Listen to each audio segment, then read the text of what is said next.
আশ্চর্য! শোবার আগে বিছানায় বসে ঢকঢক করে এক গ্লাস জল খেয়ে বালিশে মাথা, সঙ্গে সঙ্গে গভীর ঘুম। শেষ রাতে সুন্দর একটা স্বপ্ন। ঠিক 5টায় চোখ মেলে তাকানো, জানলায় লেগে আছে ভোর, প্রথম পাখির ডাক। রোজ রোজ এই আমার অভ্যাস। কিন্তু কি আশ্চর্য, কাল আমি গ্লাসটা মাথার কাছে ছোট্ট টেবিলটায় রেখেছিল, সেটা পূবের জানলার প্যারাপেটে চলে গেল কি করে? ঘরের দরজা বন্ধ, টেবিল থেকে জানলার দূরত্ব অবশ্যই 16 ফুট। কি জানি বাবা। ভোরের আলোয় পাতলা কাচের গ্লাসটায় অদ্ভুত একটা গোলাপি রঙের আভা। বিছানা থেকে নেমে দরজাটা পরীক্ষা করল, না, ছিটকিনি ভেতর থেকে বন্ধ। আমি না খুলে দিলে কারও আসার সাধ্যি নেই। এইবার গ্লাসটার কাছে এলো, তলায় মিহি সাদা গুঁড়োর মতো কি সব পড়ে আছে। পরিষ্কার কলের জল খেয়েছিল, খাওয়ার আগে অভ্যাস মতো আলোর দিকে তুলে দেখে নিয়েছিল। পরিষ্কার জল, কিচ্ছু ছিল না। গ্লাসটা যেখানে আছে থাক, হাত দিতে সাহস হচ্ছে না, বরং মনোজকে ডাক দিই। মনোজ আমার সাগরিক, বয়স কম কিন্তু তুখোর ছেলে।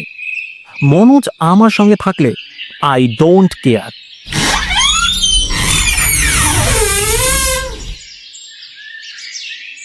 দরজা খুলে বাইরের দালানে বেরিয়ে অবাক, অজস্র তুলো, রাশি রাশি তুলো ভোরের বাতাসে মেঝেতে ওড়াওড়ি করছে। কাল খুব গরম ছিল। মনোজ গাড়ি বারান্দার ছাদে শুয়েছিল। সেই দিকে যেতে যেতে ভাবছি, নিশ্চয়ই বিরাট বিরাট গেছো ইঁদুর আছে, এসব তাদেরই কাজ। দুটো ইঁদুরে গ্লাসটাকে জানলার থেকে বয়ে নিয়ে গেছে। ইঁদুরের অসাধ্য কিছু নেই। মনোজ একটা মাদুরে থান ইট মাথায় দিয়ে অঘরে ঘুমাচ্ছে। কাণ্ড দেখো ছেলে, বালিশ কি ছিল না? ধাক্কা ধাক্কি করে তুলল মনোজকে। মনোজ অবাক, বালিশে মাথা দিয়েই শুয়েছিল, থান ইট এলো কোথা থেকে? তার মানে কেউ বালিশটা টেনে নিয়ে মাথার তলায় ইট গুজে দিয়েছে। বালিশটাকে ছিঁড়ে ফর্দা ফাই করে সব তুলো দালানে ছড়িয়ে দিয়েছে। কে কে সেই শয়তান? এই অদ্ভুত সুন্দর বাগান বাড়িটা আমার বাবা কিনেছেন। এক পাশে ইছামতি নদী, দূরে রেল ব্রিজ, এদিকে পাশাপাশি কয়েকটা বাগান বাড়ি। প্রায় সারা বছরই বন্ধই পড়ে থাকে, মালিকরা সব ইউরোপ আমেরিকায়। ও পাশে বিরাট এক শিব মন্দির, মন্দিরের চূড়ায় রূপোর ধ্বজা বাতাসে ঘুরপাক খায়। অসাধারণ জায়গা। কাল গৃহপ্রবেশ হয়ে গেল। নিয়ম অনুযায়ী 3 রাত কাটাতে হয়। আমি আর মনোজ এই 3 দিন থাকব। প্রথম রাতের অভিজ্ঞতা তো এই, কোনো মাথা মুন্ডু নেই। ভয় পেলে পাওয়া যায়, কিন্তু কেন পাবো? বদমাইশ লোকের কাজ হলে আজ রাতে তার বরাতে পেটাই আছে। ভূত হলে আমরা দুজন ভূত বিশ্বাস করি না। বিজ্ঞান আর ভূত একসঙ্গে থাকতে পারে না, যেমন আলো আর অন্ধকার। মনোজ বলল, চা খেলে সব ঠিক হয়ে যাবে। কালই আমরা দেখেছি শিব মন্দিরের কাছে ভালো একটা দোকান আছে। সকালে আকর্ষণীয় গরম জিলাপি করে আর লোভনীয় পাঞ্জাবি চা। আমাদের সঙ্গে নতুন একটা মোটরসাইকেল আছে। মনোজ বলল, চাবিটা দাও। মনোজ চলে গেল, কিন্তু কিছুক্ষণ পরে নিচ থেকে চিৎকার এলো, এ কি গো, 1 ফোঁটা তেল নেই? তেল কোথায় গেল? গাড়িটা তালা বন্ধ গ্যারেজে ছিল। কাল বিকেলে আমরা ফুল ট্যাঙ্ক তেল ভরেছি, চলেছে মাত্র 7 কিলোমিটার। এইবার মনোজ বলল, ভৌতিক ব্যাপার, এছাড়া আর কোনো ব্যাখ্যা নেই, তোমার বিজ্ঞান ফেল মেরে যাবে। হ্যাঁ। আমরা হাঁটতে হাঁটতে শিব মন্দিরের দিকে চলল। বাঙালি ছেলে, সকালে চা না খেলে দিন শুরু হয় না। মন্দিরের পাশ দিয়ে বইছে ইছামতি, ভারী সুন্দর। এইসব বিচ্ছিরি ব্যাপার না ঘটলে এমন সুন্দর জায়গায় এই সুন্দর সকালে আমি আর মনোজ গলা মিলিয়ে রবীন্দ্রনাথের গান গাইত। গতবার দুর্গাপুজোর ফাংশনে আমরা দুজনে গান গেয়ে 2টা ওয়াটার বোতল পুরস্কার পেয়েছিল। সেই বোতল দুটো আমরা এখানে এনেছি। মন্দিরে প্রণাম করে প্রচুর জিলিপি আর চা খেয়ে ঠিক করলু একেবারে বাজার করে ফিরব। দোকান থেকে একটা ব্যাগ কিনে যাবতীয় বাজার করে আবার 1 গ্লাস চা খেয়ে আমরা বাগানের ভিতরে এসে হতভম্ব। বিশাল গেটে বিরাট এক মোর্চে ধরা তালা লাগানো। দেখলেই মনে হয় তালাটা কমসে কম 100 বছর পুরনো। হাতে বাজারের ব্যাগ, ভেতরে সব জিনিসপত্র আমাদের।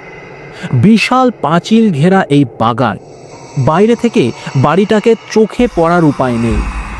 মনোজ বলল, এই বদমাইশিটা আমাদের সঙ্গে কে করলো? নিশ্চয়ই তৃতীয় আরো কোনো কেউ আছে। আমি বলল, ছিল, সারা রাত ঘাপটি মেরেছিল, এখন আর নেই, তালা ঝুলিয়ে দিয়ে চলে গেছে। মনোজ বলল, আমি পাঁচিল টোকে ভেতরে নামছি, পড়ে গিয়ে হাত পা ভাঙবি। ভেতরে পড়লে আমি তোকে বার করবো কি করে? পাঁচিলটা কত উঁচু দেখছিস? তাহলে সারাদিন ওই হাঁ করে দাঁড়িয়ে থাকো। ভয়ঙ্কর কাঁচতে কাঁচতে সাইকেলে চেপে মধ্যবয়সী এক ভদ্রলোক আসছেন। খুব ধীর গতিতে সাইকেল চালাচ্ছেন। আমাদের বোকার মতো দাঁড়িয়ে থাকতে দেখে তিনি নেমে পড়লেন। আমরা কিছু বলার আগেই তিনি বললে, কে? তালা? আশ্চর্য হয়ে বললুম, হ্যাঁ তালা। আপনি জানলেন কি করে? এই অঞ্চলে সবাই জানে ভাই, মর্গান সাহেবের তালা। ভালো করে দেখো, তার গায়ে লেখা আছে চবস, মেড ইন ইংল্যান্ড 1901। ও তো মোর্চে ধরা ভুতুরে তালা। হ্যাঁ, এই যে শব্দটা বললে ভুতুরে, ওটাই ঠিক। শ্যামবাবুকে শ্যামবাবু তো আমার বাবা, আপনি চেনেন কি করে? তাকে কে না চেনে, ও অত বড় উকিল। শ্যামবাবুকে জেলা আদালতে আমরা সবাই বারণ করেছিল, শুনলেন না। বড্ড কড়া ধাতের মানুষ। তোমরা শোনো, মর্গান সাহেবের বাবা ছিলেন নীল কুঠিয়ার। জানো নিশ্চয়ই, 19 শতাব্দী সাহেবরা নীল চাষ করত। মর্গান একটা চটকল করেছিল আরও অনেক সাহেবকে নিয়ে। মর্গান প্রথম বিশ্বযুদ্ধেও লড়াই করেছিল। মর্গানের বউটার চরিত্র ছিল ব্যাড, ভেরি ব্যাড। একদিন রাত্রিরে ফিকে গোলাপি রঙের একটা গেলাতে মদের সঙ্গে শেকো বিষ খাইয়েছিল। বদমাইশ মেয়ে, এদের জ্যান্ত কবর দিয়ে দেওয়া উচিত। মেম যদি সুন্দরী হয়, জানবে ডেঞ্জারাস অ্যাজ আ সার্পেন্ট। ভদ্রলোক সাইকেলে উঠতে যাচ্ছেন। আমরা বলল, এ কি, আপনি চলে যাচ্ছেন? আমার দেরি হয়ে যাচ্ছে বাবা, আমার স্কুলে বসে গেছে। কাশির জন্য দেরি হয়ে গেল। ওষুধ খাচ্ছেন? ওষুধ খাবো কেন? এই যে বললেন কাশি। আরে ধুর বাপু, কাশি আমার বড় ছেলের নাম।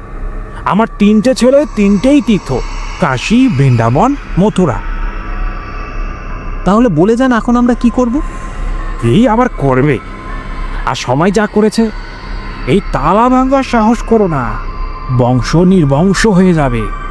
কে এক খেমকা একটা বাগান কিনেছিল, তারও একই অবস্থা।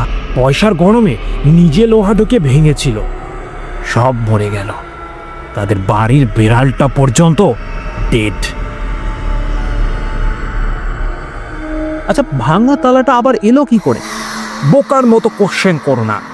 ভূত আর ভগবান দুটো জগতেই সম্ভব অসম্ভব বলে কিছু নেই, সবই সম্ভব। যাই হোক, তোমাদের খুব পছন্দ হয়েছে আমার, তাই তালা খোলার উপায়টা আমি বলে যাচ্ছি। ইচ্ছামতির তীরে এখান থেকে 3 মাইল দূরে একটা ভাঙা চিমনি দেখতে পাবে। সেটা লক্ষ্য করে নদীর কূলে গিয়ে দেখবে গাছপালার মধ্যে এক সমাধি, পাথরের গায়ে অস্পষ্ট লেখা জেমস মর্গান। সেই সমাধিতে মোমবাতি দিয়ে ফুল ছড়িয়ে প্রার্থনা করবে, ভক্তি ভরে বলবে, প্লিজ ওপেন দি লক। বলবে, আপনার বাগানে থাকার আর চেষ্টা করব না, মার্জনা চাইছি, মার্জনা। ফিরে এসে দেখবে দ্য গেট ইজ ওপেন। ভদ্রলোক সাইকেলে উঠে একটু আগাতে আমরা অবাক। কোথায় সেই ভদ্রলোক? সাইকেলের আরোহী সোলার হ্যাট পরা ধবধবে সাদা এক সাহেব, আরোহী সমেত সাইকেল নিমেষে অদৃশ্য। মনোজ আবার সেই কথাটা বলল, ভৌতিক।